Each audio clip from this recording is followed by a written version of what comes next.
Well, my friends, it's that time of evening for our next chapter of the Saints of Snowville. Today we are on chapter 5. Let's get started. This is the worst damn thing that has ever happened in this ward, choked Bishop Jackson. The bishop and his two counselors had just left the home of E. Nephi Benson, the stake president. President Benson had refused to accept the resignation of Bishop Jackson and told him that he would have to handle Sylvester Bennett.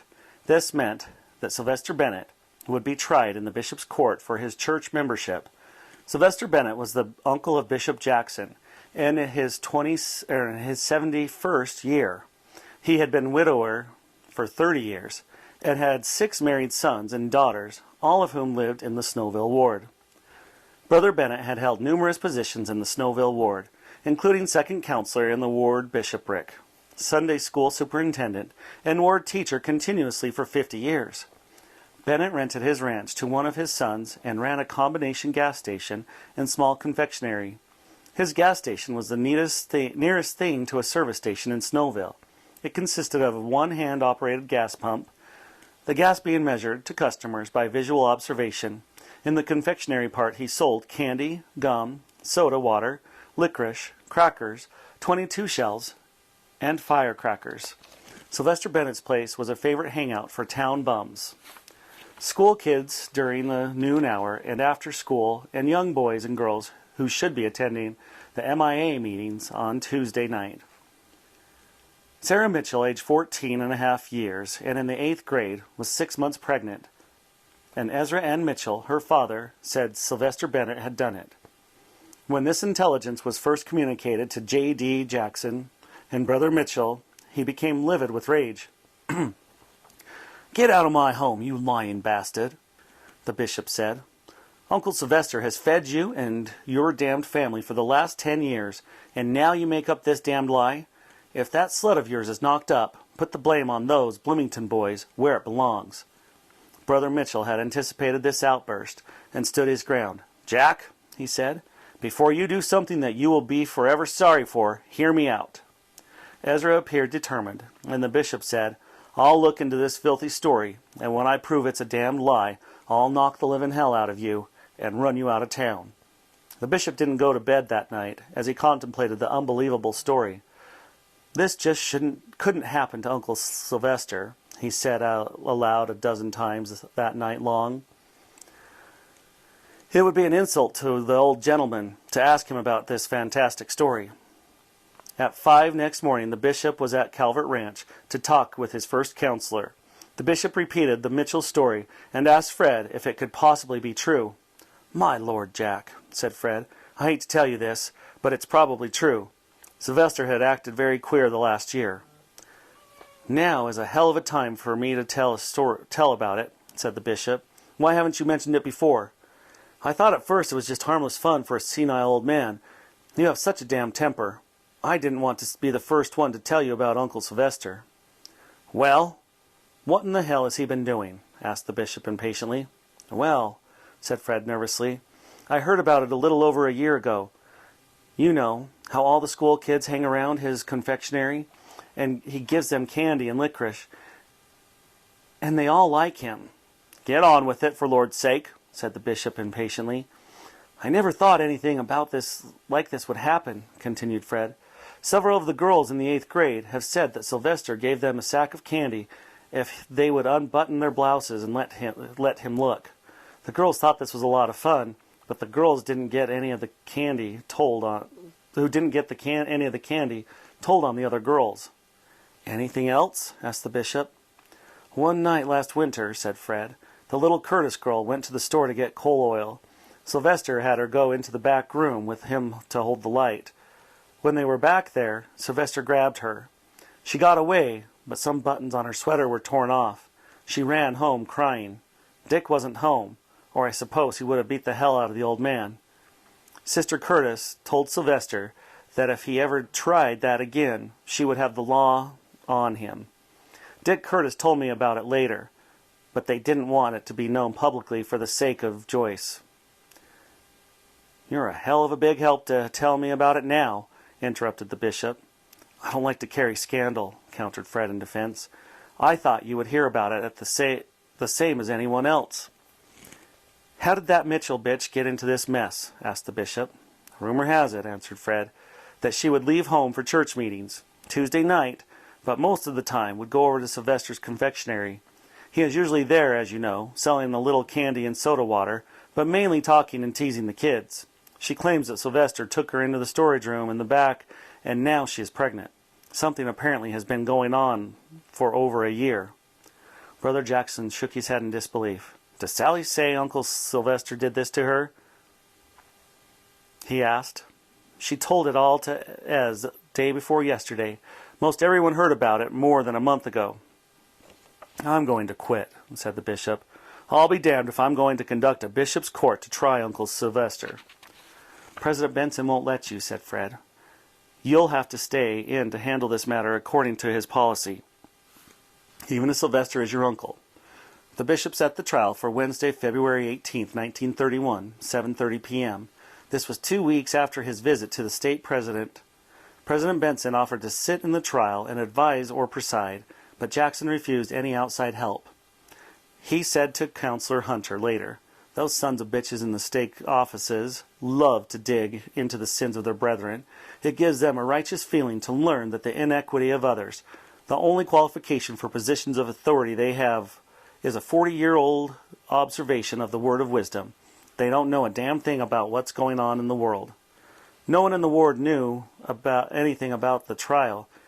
Either Church or Civil E. M. Miller, the principal of the grade school, had seen a bootlegger tried before a justice of the peace in Paris, so Miller was assigned to represent Sylvester Bennett, and Noah Hatch, president of the elders' quorum, was assigned to represent the church. Neither Miller nor Hatch wanted the job, but Fred Calvert explained to them that this was a calling, the same as any other calling in the church, and they had a duty to accept it.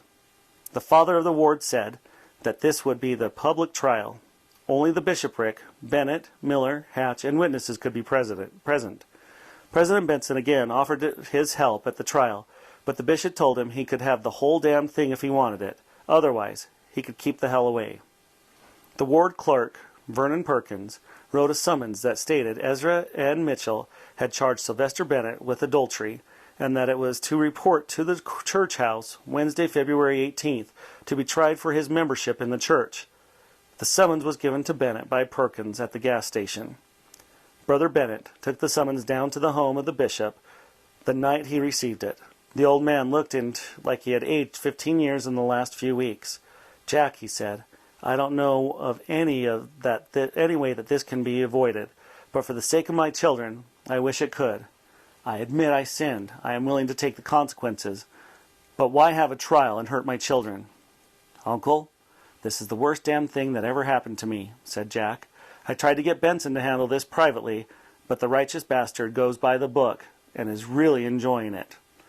E.Z. Miller wants blood.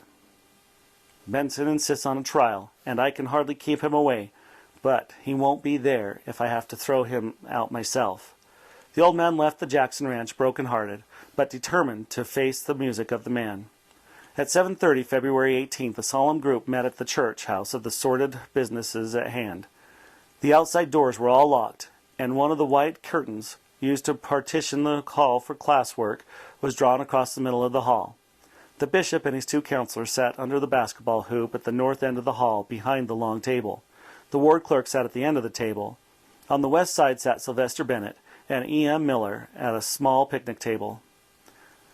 On the east side were Ezra N. Mitchell, Sally Mitchell, Benny Young, and Noah Hatch, also at the small table. After all were seated, the bishop said that this was a very solemn occasion, and that he had a painful duty to perform. He then read the complaint that had been signed by Ezra Miller. He then stated that Brother Hatch would present the facts. Ezra Miller interrupted. "Aren't you going to have a word of prayer?" "I don't feel like praying," replied the bishop, but he asked the ward clerk to invoke the blessing of the Almighty. After the prayer, Noah Hatch, apparently not anxious to start, said, "Maybe we better sing a song." "This is no damn church meeting," shouted the bishop. "Go ahead with what you have to do." Elder Hatch said, "I am going to ask Brother Mitchell to talk first." E.Z. Mitchell walked slowly to the long table and faced the bishop. Noah Hatch said, "I guess you better take some kind of oath." "All right then," said the bishop. "Vernon, will you give him an oath?" "I don't know any oath," whined Perkins. "Well, give him something," said the bishop impatiently. Clerk Perkins found a Book of Mormon under the pulpit and told Mitchell to put his left hand on the book and raise his right hand to the square. "Do you swear before God to tell the truth?" said the clerk. "As God is my witness," replied Mitchell in a solemn voice. "Go ahead and tell the brethren," directed Hatch. Ezra Mitchell breathed venom as he commenced his indictment against Sylvester Bennett. Mitchell said that his family lived just across the street from Bennett's gas station, and that Sally went to the confectionery for something almost every day. He said Sylvester had teased her and given her candy and peanuts. He said that when she was about 13, Sylvester had pinched her a few times and playfully spatted her across her rear end. Easy said that he had told Sally not to go over there except for coal oil. He said, however, that she sneaked over there in the evening, going there instead of to Mutual. He said he knew Sylvester had unholy thoughts about Sally, and that he worried about it. He finished his testimony by saying that Sally was pregnant and Sylvester was the one who done it, adding that Sylvester had fooled around with Sally several times last year. The bishop thought of a number of questions he would like to ask the witness, but he decided not to ask them. This hardly seemed the time or place to get easy for neglecting his duty, when he knew Sally was putting temptation in front of the poor old Uncle Sylvester every day. The bishop had seen men lust after Sally when she walked by. She was seductive, Lolita-type girl with big chests. Instead, the bishop turned to E.M. Miller and asked if he had any questions. "One or two," said E.M., addressing Mitchell. Brother Miller said, "You know Brother Bennett was giving Sally candy, gum, and licorice." "Yes," was the reply. "Did you ever speak to Sylvester about this?" "No, I didn't," said Mitchell softly. "Isn't it true that you didn't care if she got these things?" "Yes, I did care," said Mitchell with some spirit. "Then why didn't you stop her?" "I don't know." "Did you see any of these things happen that you mentioned?" "Of course not," replied the witness angrily. "How do you know then what happened?" asked the tormentor. "Sally told me." "Then all you know is what Sally told you?" "Yes," said Easy, "and she's pregnant, and Brother Bennett is going to pay for it." The bishop was enjoying this exchange, but said, "There will be no further questions, Brother Miller." Easy blew his nose and took his seat beside Sally. Sally went before the bishop and sat in the chair in front of the long table. She cried and became hysterical and could only say what she had gone into the back room with Sylvester and was going to have a baby. Her testimony was ineffective, and neither the bishop nor Brother Miller asked her any questions. The only one who appeared to be getting any real fun out of the bishop's court was Benny Young. He was a 22-year-old Mormon who had quit school after 2 years in the first grade. He was a small fellow and good-natured. Benny was ordained a deacon when he was 12, but Bishop Jackson would never advance him. The bishop took the position that the mental defectives should not be advanced in the priesthood, and that the priesthood should not be conferred unless it could be used. Benny's full and correct name was Ahaz Abedindi Young. The saints of Snowville said the reason Benny was such a puny little bastard was that the burden of that big name weighted him down, and he couldn't grow. When John Young, putative father of Benny, first saw him at age 2 days, Brother Young was heard to exclaim, "My God, look at that puny little bastard. I don't even get my seed back." Benny had been caught a few times looking into girls' bedrooms. He had been cuffed about the ears, kicked in the rear, and warned. Everyone thought him to be quite harmless when Benny was about 20. He made a run at a local trollop. She laughed at him and told everyone in town. Since that time, the tame heifer had helped relieve his sexual frustration. No one except Noah Hatch knew that what Benny was doing at the trial. Benny was the last witness to be called by Hatch. He had a silly grin on his face as he was sworn. Noah said, "I'm going to ask you questions, and I want you to give right answers. Do you understand, Benny?" "Sure," said Benny. "I know what I seen." "Do you know Brother Bennett?" asked Hatch. "Sure. He made me a deacon." "Do you know Sally Mitchell?" "Yes, she is Easy's girl," said Benny, breaking into a grin again. Did you ever see Sally go into the gas station? Sure, lots of times. She's there a lot, volunteered Deacon Young. Did you see her there last summer? Yeah, I seen her there one night. Was it dark? Asked Hatch. Yeah, but the store light was on. Where were you? Looking in the front window. What were you doing? Nothing, just talking. Did they ever do anything? Not until they got in the back room, said Benny, as he grinned and turned to look at Sally. Go ahead, tell what you saw, said Hatch. After a while, they went into the back room with a coal oil light. Then what? Asked Hatch impatiently. I went to the side window of the back room. What for? To look in, but it was too high for me to look into. What did you do? I found a nail barrel and stood it up on the window.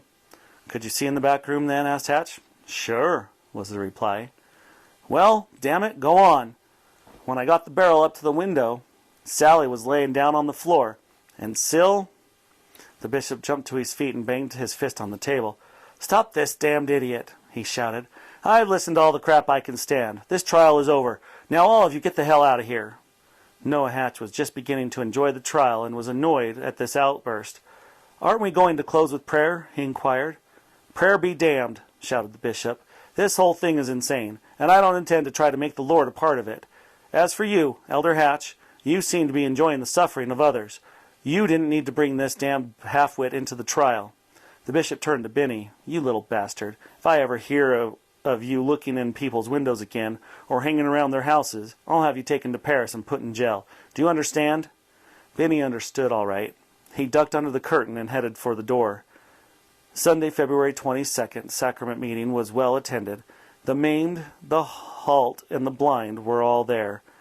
It had been 4 days since Bennett trial, and the bishop had not said a word to anyone since that day. In fact, he had refused to talk about it, even with his counselors. In answer to President Benson's inquiry early Thursday morning, the bishop said, You will receive a report of the affairs of the Snowville ward, as usual, at the end of the month. If there have been any births, baptisms, deaths, marriages, or other change in the ward membership, it will be indicated in the report.